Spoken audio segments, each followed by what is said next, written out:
What is going on, everybody? It's your boy Z-Millie coming back at you with another video here today. Today we have episode 7 of Noticing. Remember, if you enjoy this type of content, make sure you like, follow, subscribe, all that other shit. Follow my other socials. Before we get into this video, I just wanted to give a big thank you to you guys. We just hit 50K on TikTok, which is fucking awesome. I never thought I'd be here, man. But no, I'm glad y'all are fucking enjoying the content as much as what I am. So yeah, really appreciate it. It's all love. Let's fucking go, guys. Never stop the noticing. Y'all know how it is. Let's get to 100K now. Come on, let's fucking run it. But with that being said, we're going to start off this episode, and of course, y'all know how it goes. We start with media, and the company we're going to be covering today is Comcast. So y'all know the drill. Let's fucking get into it, baby. And of course, cue the music. Most people know Comcast as their cable or internet provider, but Comcast is more than just that. It's one of the largest media conglomerates on earth, controlling not only how Americans get online, but also what they watch on TV and in the movies. Comcast was founded in 1963 by Ralph J. Roberts, a Jewish businessman from New York. Today, his son, Brian L. Roberts, runs the company as chairman and CEO. Brian Roberts isn't just another executive. He has been heavily involved in Jewish groups and represented the United States in the Maccabiah Games. I don't know if that's how you pronounce it. If we got a Jew in the comments, let us know down below. But anyway, this is also known as the Jewish Olympics, which are held in Israel. What could the sporting events of that possibly be? What is it, like who can coin clip the fastest? Like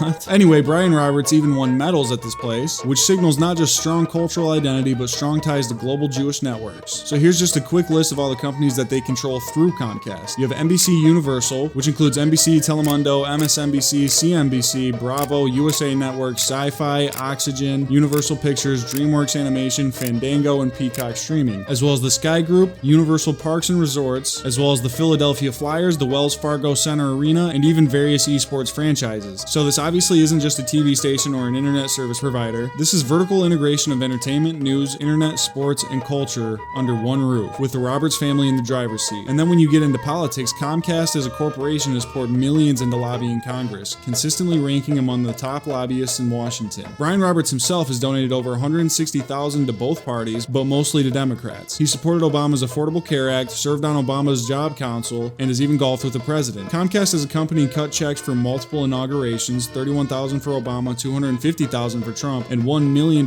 for Joe Biden. So when you connect the dots, you have a Jewish family dynasty holding controlling power, tied into Jewish cultural and athletic institutions, runs one of the largest media empires in the world, and strategically funds both sides of American politics while lobbying for favorable regulations, which is obviously not just business. That's power in and of itself. Moving on to Hollywood, we have DreamWorks SKG, which is certainly an interesting one. And for this one, we are definitely going to want to cue the music. So let's get into it. DreamWorks SKG was founded in 1994 by 3 Jewish dudes who you might have heard of: Steven Spielberg, Jeffrey Katzenberg, and David Geffen, them damn Bergs, who at the time were 3 of the most powerful men in the entertainment industry. Some of the largest films of DreamWorks were post-World War II and Holocaust propaganda films such as Saving Private Ryan in 1998, which was a film that set the tone for how World War II would be remembered on screen. The studio followed up with the Band of Brothers, The Pacific, and co-productions like Clint Eastwood's Flags of Fathers and Letters from Iwo Jima. Through these projects, DreamWorks helped define the cinematic narrative of the war for a new generation. In 2006, Paramount Pictures, which is another Jewish company, bought DreamWorks for $1.6 billion. The deal didn't last, and Spielberg and Geffen split off again in 2008 with outside financing. And meanwhile, the DreamWorks animation division spun off in 2004, grew into a powerhouse with franchises like Shrek and How to Train Your Dragon, but by 2016, even that arm lost independence when another Jewish company that was Comcast NBC Universal acquired DreamWorks Animation outright for $3.8 billion.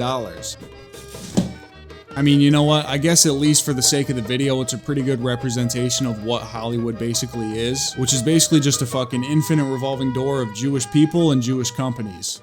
That's what it is.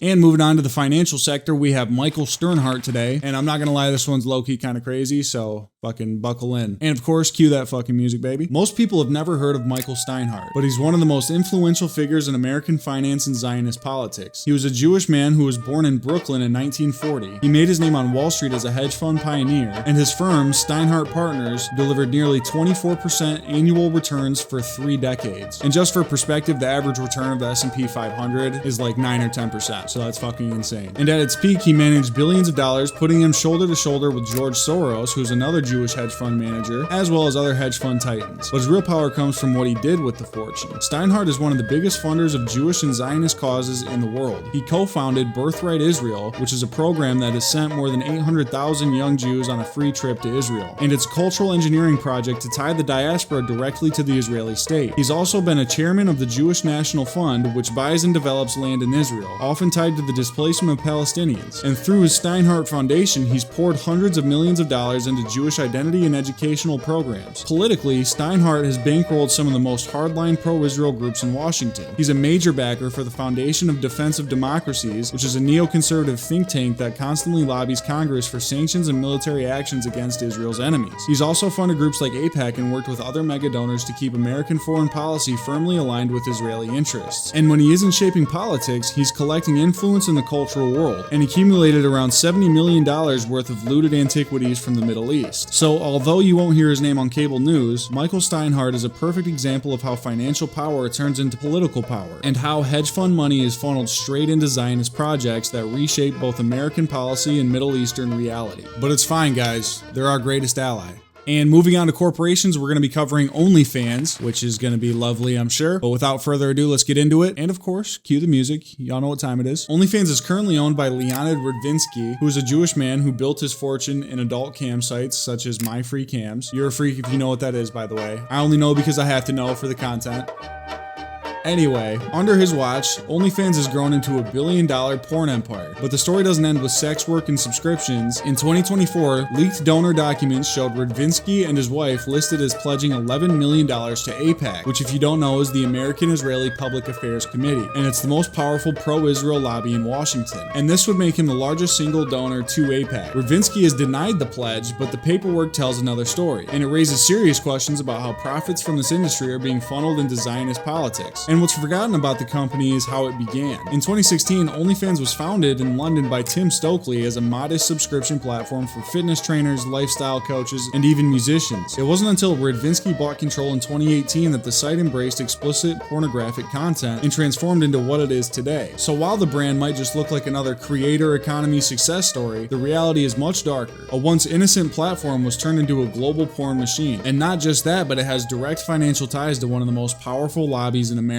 Next up, moving on to donors, we have Paul Singer, and this is certainly an interesting one. So let's get into it and cue that music. Paul Singer is a Jewish billionaire hedge fund manager and founder of the Elliott Management Corporation, which controls more than $65 billion in assets. He made his fortune through so-called vulture capitalism, which is buying distressed debt from bankrupt nations and companies, then using aggressive legal action to force repayment. He's gone after governments from Argentina to Peru, as well as US corporations, earning a reputation as one of the most feared investors on Wall Street. But Paul Singer isn't just about money, he's also one of the biggest political mega donors in America. Over the years, he's poured tens of millions of dollars into Republican politics, neoconservative think tanks, and pro-Israel lobbying groups. He was one of the largest single donors to AIPAC and a key funder of the Republican Jewish Coalition, which works to lock the GOP into a permanent pro-Israel stance. He's also funded the Foundation for Defense of Democracies, which is the same neoconservative group backed by Michael Steinhardt, which pushes sanctions and wars against Israel's enemies, especially Iran. In the 2016 cycle alone, he spent more than $25 million